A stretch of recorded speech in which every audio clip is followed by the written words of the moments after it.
মাথা ভেজে নিয়েছি, আজকের বাঁধাকপি দিয়ে বানাবো। একটা আলু ভেজে নিয়েছি। এরপর দেখো তেলটা গরম আছে, একটু জিরা আর গোটা গরম মশলা দিয়ে দিলাম, একটু তেজপাতা দিয়ে দিলাম। এরপরে আমি বাঁধাকপিটা দিয়ে দেবো।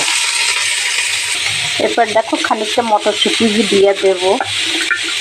এই দেখো দেখো এরপরে একটু ধনে জিরার গুঁড়া দিয়ে দিলাম, একটু লাল লঙ্কার গুঁড়া দিয়ে দিলাম, আর অল্প একটু হলুদ দিয়ে দিলাম, স্বাদ অনুসারে নুন দিয়ে দিলাম। এরপর এটাকে একটু নাড়াই চাড়াইয়ে নেব। এরপরে একটা কাঁচা লঙ্কা দিয়ে দিলাম। এরপরে দিয়ে দেবো মাছের মাথা, আলু। এবার দেখো এই যে হতে থাকবে। এরপরে দিয়ে দেবো একটু মিষ্টি। এই দেখো আমার গরিবের রান্নাঘর তো, তাই নারকেলের মালা পাবা বাটি হিসাবে ব্যবহার করি।